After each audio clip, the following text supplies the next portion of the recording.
सास की दुकान। लक्ष्मी जी की दो बहुएं थी, सुमन और राधिका, और दो बेटे, अजय और सुशील। लेकिन लक्ष्मी जी के बहू बेटे उनको अपने साथ रखने को तैयार नहीं थे। बहुओं के तेज स्वभाव के चलते लक्ष्मी जी को अपना ही घर छोड़कर एक किराए की कोठरी में रहना पड़ रहा था। कुछ दिनों से उनके बेटों ने उन्हें पैसे देना भी बंद कर दिया था। ऐसी स्थिति में लक्ष्मी जी ने अपनी जमा पूंजी से एक छोटी सी दुकान खोली। एक दिन शाम के वक्त, अजय सुनते हो, तुम्हारी माँ ने दुकान खोली है। दुकान अब इस उम्र में दुकान पर बैठेगी वो। अब क्या किया जा सकता है, माँ की तो बुद्धि सठिया गई है। मोहल्ले में मजाक बनाएंगे सब हमारा। अरे जेठ जी, इसमें परेशानी क्या है अगर सासू माँ ने दुकान खोली है? हाँ, राधिका ठीक तो कह रही है। अपनी दुकान पर बैठी रहेगी, कम से कम हमें परेशान तो नहीं करेंगी। हाँ, वैसे बात तो ठीक है। खुद के दो पैसे कमाएंगी तो कभी कभार हमें जो खर्चा देना पड़ता है ना, वो भी देने से बच जाएंगे हम लोग। फिर किस बात की परेशानी, खोलने दो माँ को दुकान, हमें क्या। वैसे भी अपनी कोठरी में चुपचाप रह रही है ना, चाहे दुकान खोले या मॉल बनाए, हमें उससे क्या लेना देना। अगले दिन सुमन अपनी सास की दुकान पर पहुंचती है। सासू माँ, आपकी दुकान में शक्कर है क्या? शक्कर जरा 1 किलो दे दीजिएगा। हाँ हाँ बहू, है ना, लो बेटा, 1 किलो क्यों, 2 किलो ले जाओ। सोच लो सासू माँ, घाटा हो जाएगा आपको, पैसे नहीं देने वाली मैं। देखो सुमन, ये मेरी दुकान है और यहाँ पर जो भी कोई सामान खरीदने आता है उसे पैसे तो देने ही पड़ते हैं। अरे सासू माँ, ऐसा क्यों कर रही आप? अरे देखो ना, घर पर आपका बेटा और पोते पोती दूध में शक्कर डालने के लिए कब से इंतजार कर रहे हैं। जरा उनके बारे में तो सोचिए। अरे ऐसी बात है क्या? अब मुझे नहीं पता था। बहू एक काम करो, वैसे भी पहली बार आई हो ना, ये शक्कर तुम ऐसे ही ले जाओ, पैसे देने की जरूरत नहीं है। अगले दिन राधिका भी अपनी सास की दुकान पर पहुंचती है। प्रणाम सासू माँ, कैसी चल रही है आपकी दुकान? बस बेटा, जैसे तैसे करके काम चला रही हूँ। तुम बताओ, घर में सब राजी खुशी है ना? हाँ हाँ मम्मी जी, सब कुछ ठीक ठाक है। बताओ राधिका बहू, कैसे आना हुआ? कुछ काम था क्या? वो ना मम्मी जी, मुझे जरा 5 किलो आटा चाहिए था। मेरे पैर में ना बहुत दर्द है, इसलिए बाजार तक जाने में ना तकलीफ हो रही थी। घर पर बच्चे भूखे बैठे हैं, सोचा आपसे ही ले लेती हूँ।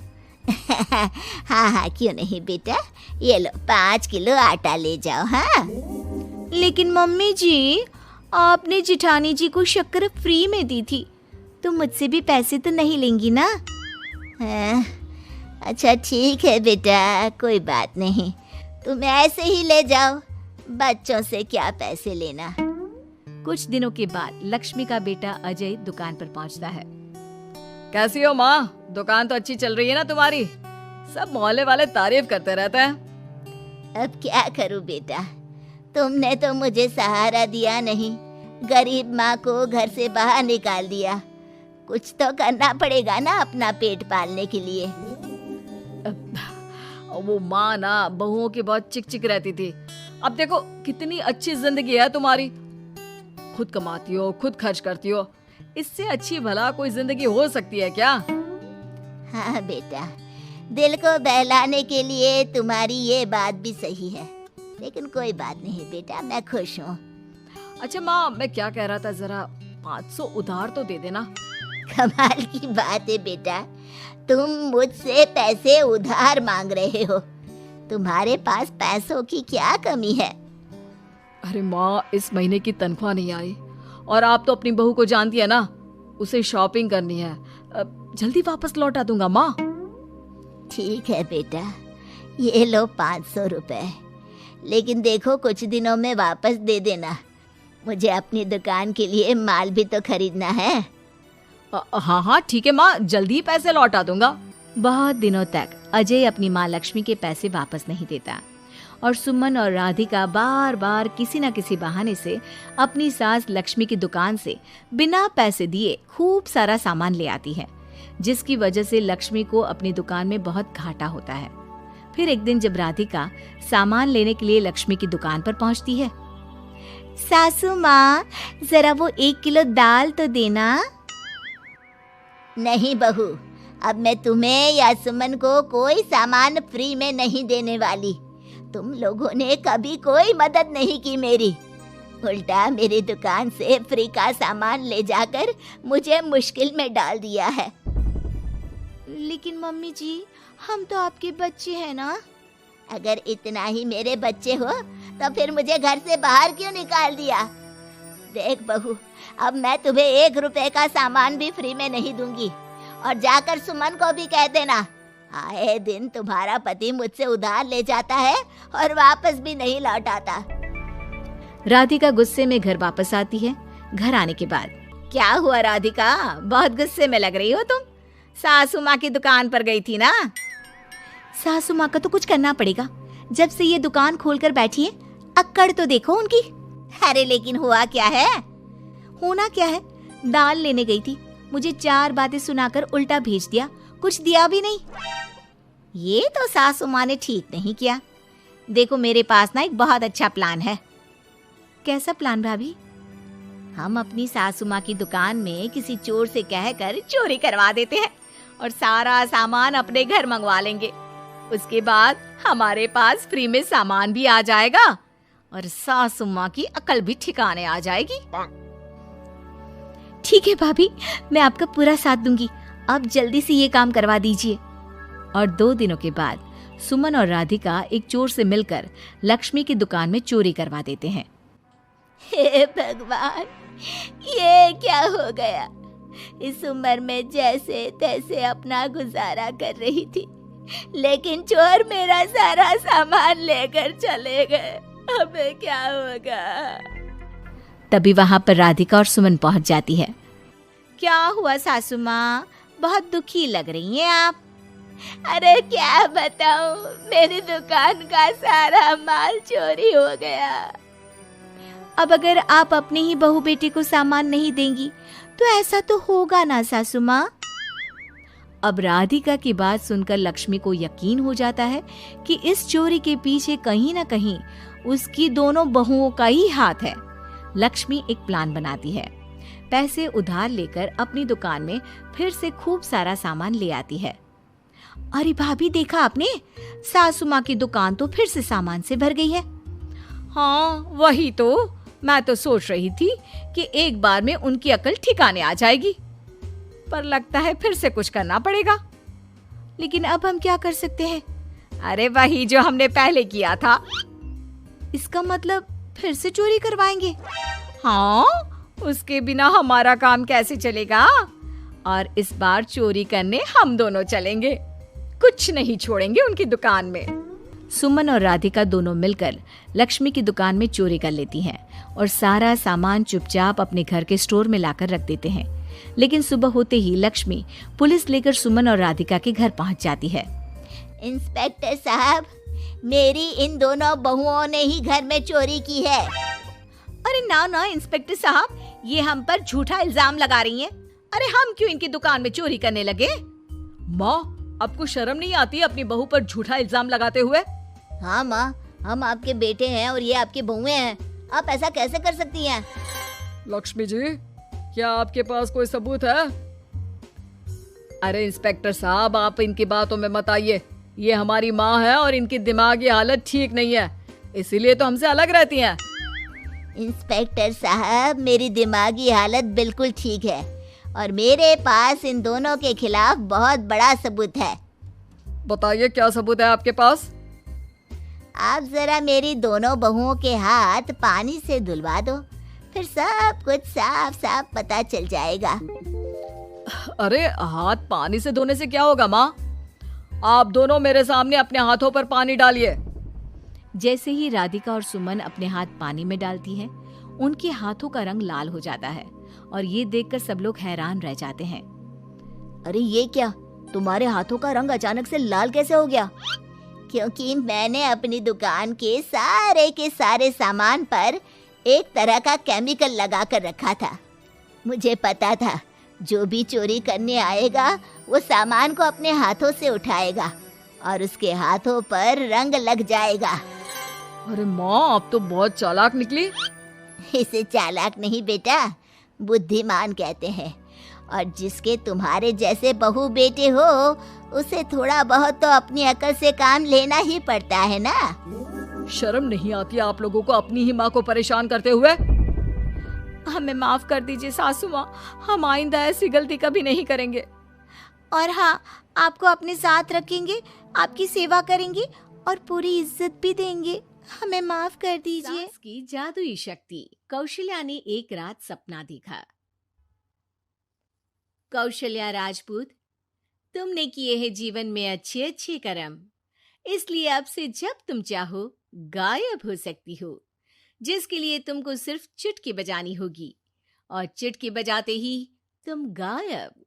बस एक बात का ध्यान रखना, जहां तुमने कोई गलत काम किया तुमसे ये शक्ति वापस ले ली जाएगी। कौशल्या की नींद टूट जाती है। ये कैसा सपना था? गायब हो जाऊंगी मतलब?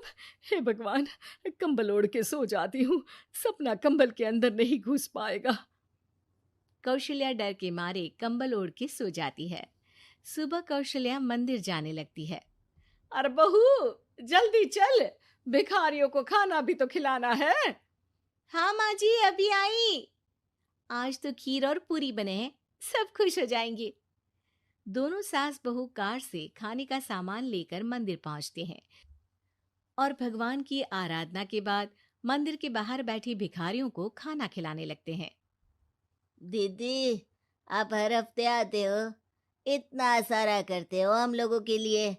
मैं आपके लिए रोज अलग से दुआ मांगता हूँ। ये तो फर्ज है हमारा। दीदी, थोड़ी पैसों की मदद हो जाती तो अच्छा होता।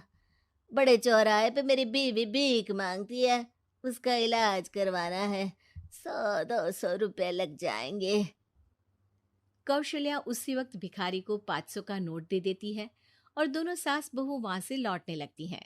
तभी कौशल्या को कोई शंका होती है। अब बहू रुक, तो मैं अभी आई। कौशल्या वापस वहीं जाती है तो देखती है कि भिखारी वहां है ही नहीं। कौशल्या को रात का सपना याद आता है। वो चुटकी बजा के गायब हो जाती है और सीधे भिखारी के पास पहुंचती है, पर भिखारी को वो दिखाई नहीं देती। कौशल्या देखती है कि भिखारी उन पैसों से शराब खरीद रहा है और कौशल्या उसे वहीं एक चाटा मारती है। अरे कौन है बे? एक और चाटा पड़ता है। अरे कौन है? कौन है? हिम्मत है तो सामने आओ। भिखारी को झूठ बोलने पर तड़ातड़ चांटे पड़ते हैं। वो वहां से भाग खड़ा होता है।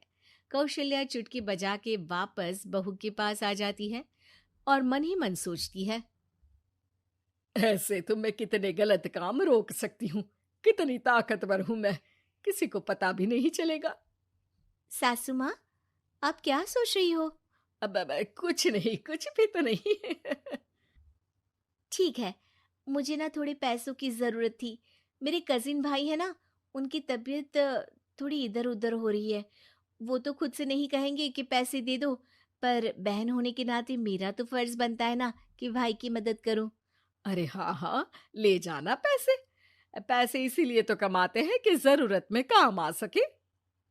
घर पहुंच के कौशल्या अपनी बहू को 10,000 रुपए दे देती है। कब जाएगी तुम मायके? कल शाम की ट्रेन है। दोनों काम में लग जाती हैं। तभी काम वाली दीदी वहां आती है। आज ना मैं आप लोगों के लिए पनीर बनाऊंगी। ठीक है, मंगवा लेती हूँ पनीर। पड़ोस की दुकान वाला पनीर दे जाता है और काम वाली बाई पनीर से रेसिपी बनाने लगती है। आज अपनी सुपर पावर काम वाली बाई पे ट्राई करती हूँ, देखूं तो सही किचन में करती क्या है ये। सास चुटकी बजा के गायब हो जाती है और किचन में पहुंचती है। बाई को खबर भी नहीं है कि कौशल्या भी किचन में ही है। आज तो मैं भी पनीर की सब्जी बनाऊंगी रात को अपने घर, और थोड़ा सा घी भी रख लेती हूँ।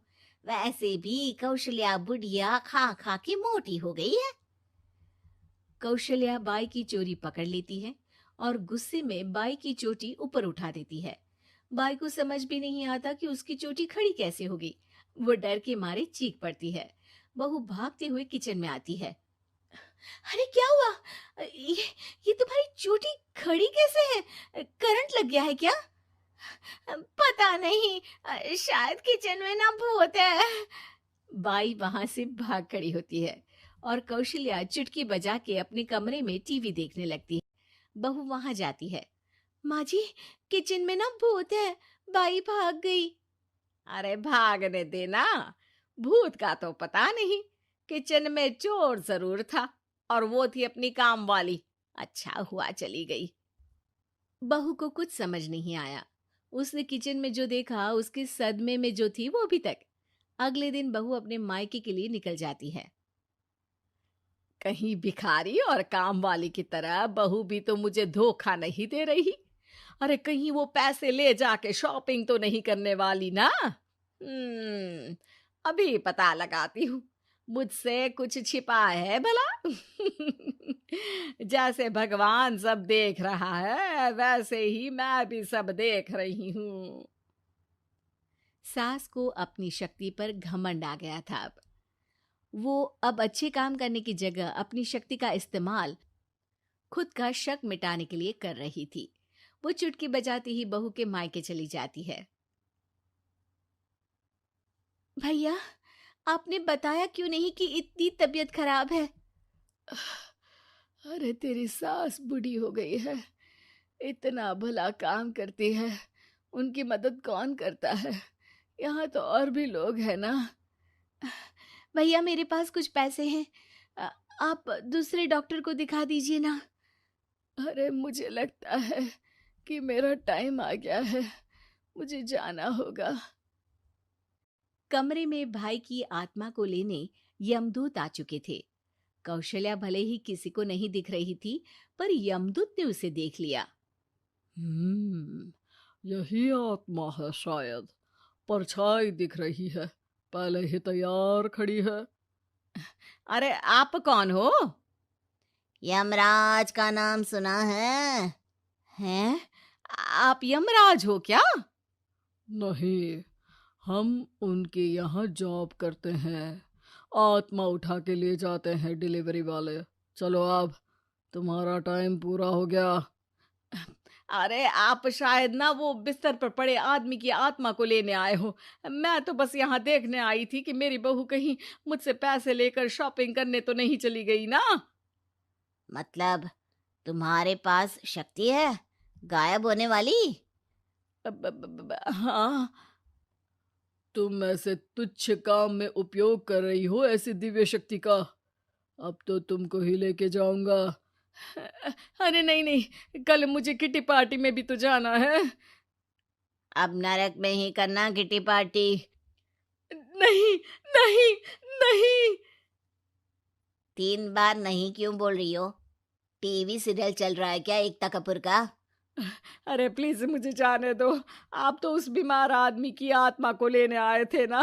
गलत डिलीवरी करोगे तो यमराज डांटेगा ना। बात तो सही कर रही हो, पर हमको उस पे दया आ गई। अभी उसकी उम्र ही क्या है, पर कुछ तो लेके जाना पड़ेगा ना। एक काम करो, अपनी शक्ति दे दो, गायब होने वाली। हैं? अरे क्यों? तुम पृथ्वी लोक का भ्रष्टाचार रोक सकती थी, चोरी रोक सकती थी, अरे कोरोना रोक सकती थी, पर तुमने अपनी बहू की जासूसी करना शुरू कर दिया। अरे लेकिन किंतु परंतु। यमदूत सास की शक्ति लेके वापस चले जाते हैं। कौशल्या की परछाई हवा से नीचे गिरती है और जमीन पे आते आते कौशल्या का शरीर सामने आ जाता है। अरे लग गई, कितने ऊपर से फेंका। माँ जी, आप यहाँ ऊपर से कैसे गिरी? अरे समदन जी, आप अचानक कमरे में। सब घबरा जाते हैं। सास बहू को सारी बात बता देती है। ये लो आपके 10,000 रुपये। आपको मुझ पे इतना भी भरोसा नहीं है? अरे बहन, मुझे दर्द नहीं हो रहा है अब। अचानक से सब अच्छा होने लगा है। अरे तो फिर बिस्तर से उठ जाओ और मुझे लेटने दो। गिरी हूं ऊपर से तो पूरा बदन दुख रहा है। भाई को तो यमदूत ठीक करके जाते हैं, पर कौशल्या देवी दर्द के मारे बिस्तर पर आ जाती हैं। उम्मीद करता हूँ आप लोग को वीडियो अच्छा लगा है। ऐसा और वीडियो देखने के लिए चैनल को सब्सक्राइब करो और लाइक कमेंट शेयर करना नहीं भूलना। नीचे का जो लाल बटन है उसको जल्दी से ग्रे कलर करो, क्योंकि आपका एक सब्सक्राइबर मेरे को मोटिवेशन करता है ऐसा वीडियो बनाने के लिए। Thank you.